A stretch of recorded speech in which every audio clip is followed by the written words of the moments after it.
So today I'm going to talk a little bit about the newest product that we're bringing out as OB1, and the idea behind it is we're trying to create a safe haven for OpenBazaar on mobile. Hopefully you guys have been able to stop by our booth and see what OpenBazaar is, or you're familiar with it, but I'll still cover that. So first of all, my name is Brian Hoffman. I'm the CEO of OB1, and I've been the project lead for OpenBazaar since 2014.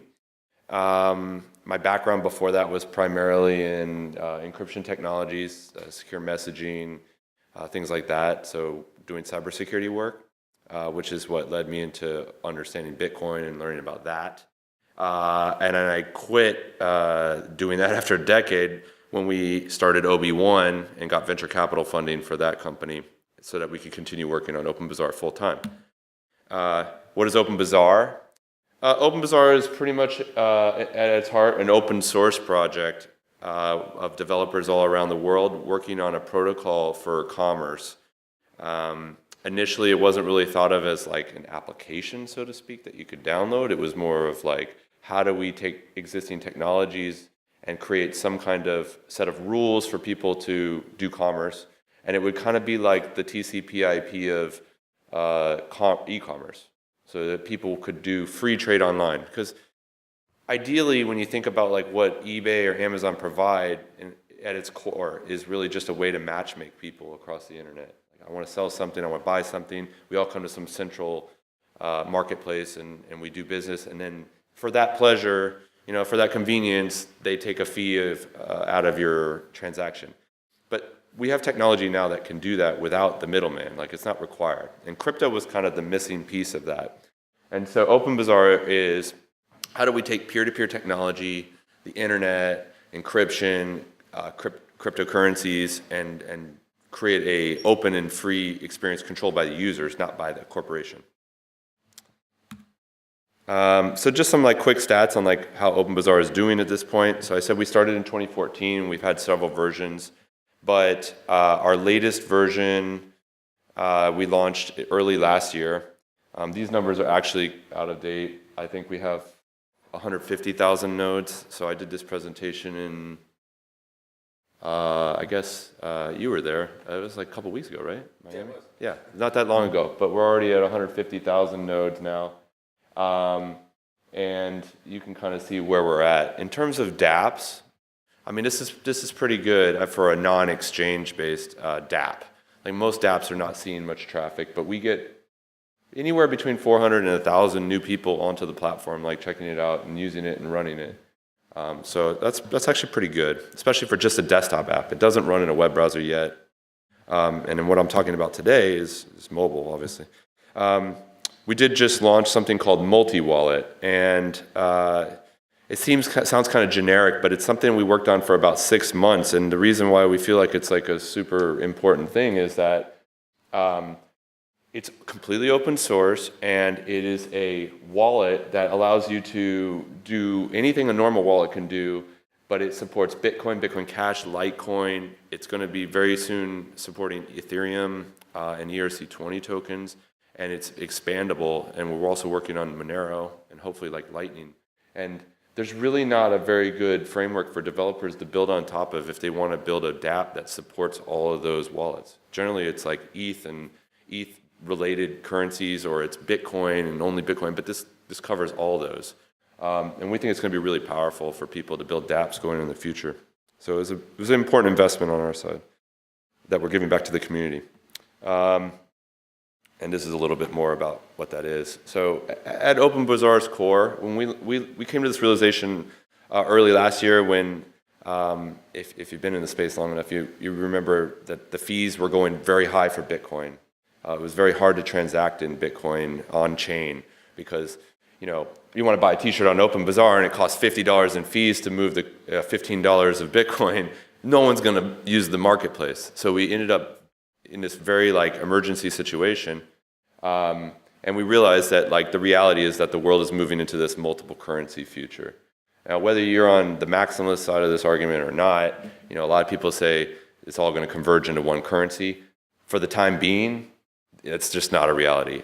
People are using a ton of different coins. They want to be able to transact in things that are prioritizing their interests, whether you want a privacy coin or you want an open coin or you want a fast coin, whatever that preference is, we want to be able to be agnostic about it and let you use what you want to use on the platform. Okay. And the next, let's see if I can, so I'm going to introduce Haven. If I could get it on here. Okay. This is like extreme coordination here. So I'm just going to show a quick video, our intro video for Haven, give you an idea of what it is.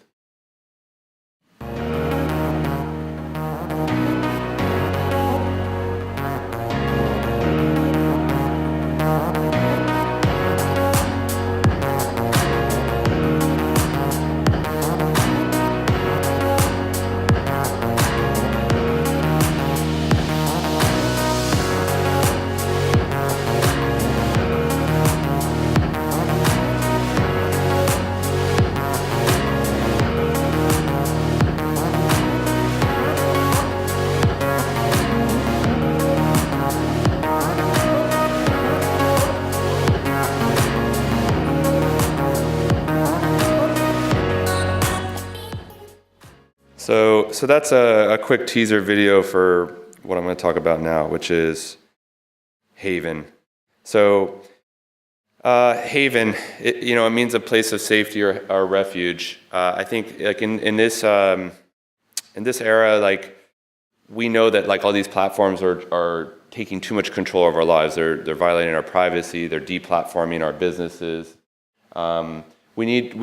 Users are starting to seek out refuge from those platforms in alternative software. So if you're trying to web browse securely, you use maybe Brave browser, or if you're like trying to search for things and you don't want Google tracking all your searches, you use DuckDuckGo. Or if you want to chat with somebody and you don't want people snooping on your messages, you use Signal or Telegram.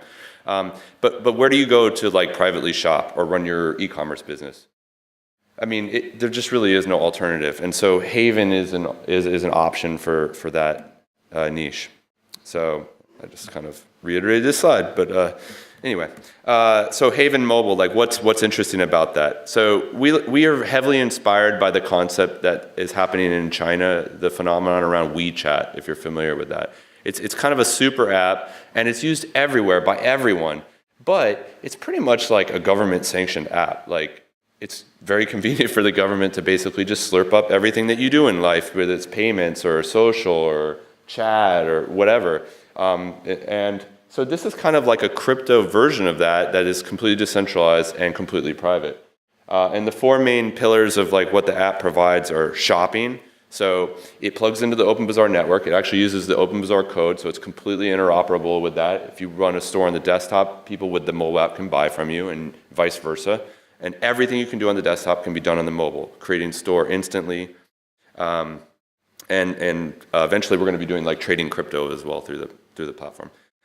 Chat, so you can think of that as like the Signal piece. You can end-to-end encrypted chat with people and send them payments and receive payments through the wallet, which is the next piece. And then we have a multiple currency wallet. The technology I was just talking about is baked into the mobile app, so you can do everything you can do on a regular wallet and more.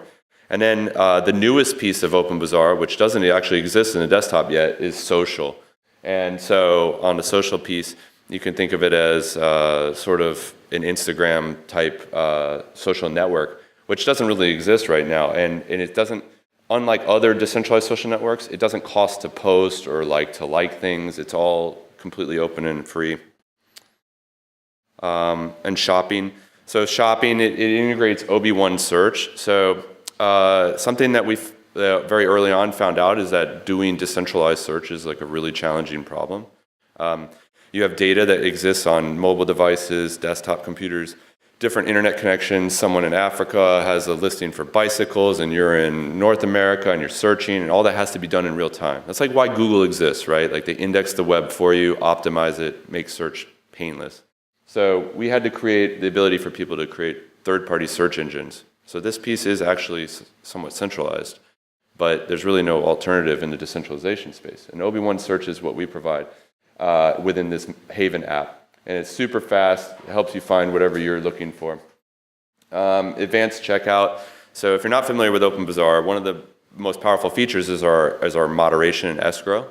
So when you remove the middleman, you may be saying, oh, what's to stop somebody from like send someone Bitcoin and then they just never send you the product or deliver the service.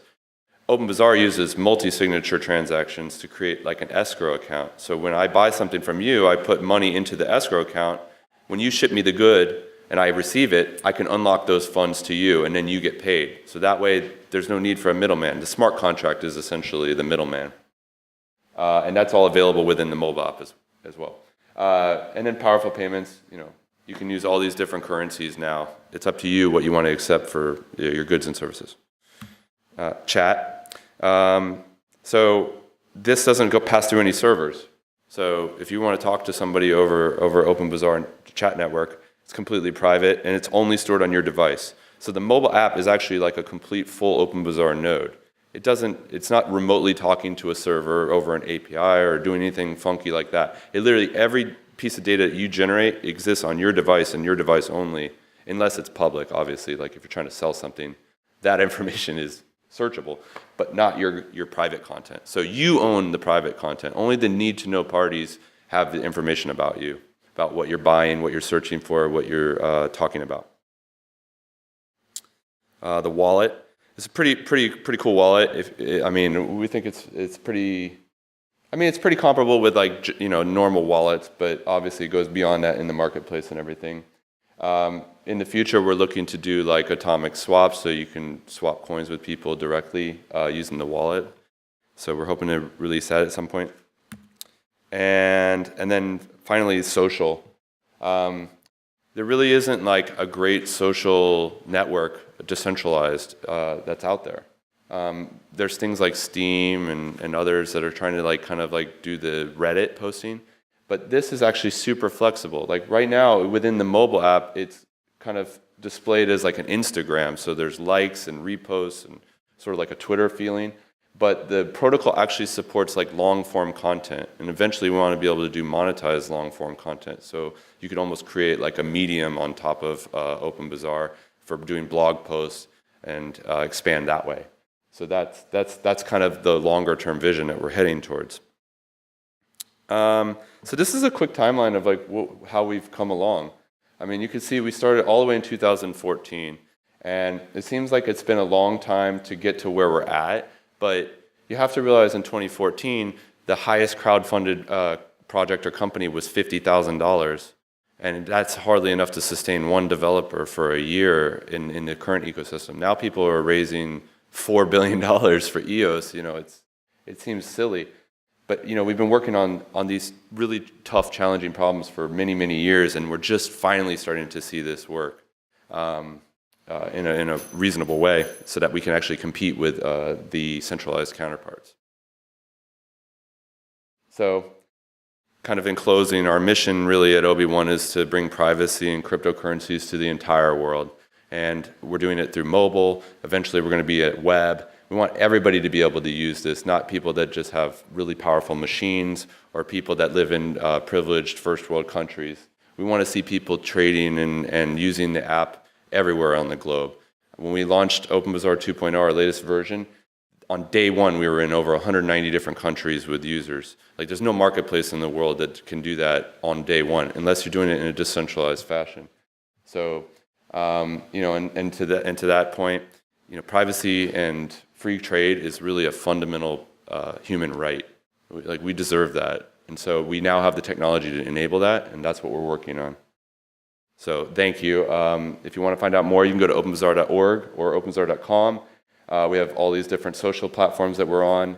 And if you go to OB1.io or gethaven.app, you can sign up for our waiting list to find out when the mobile app will be released on the day it comes out. So thank you so much.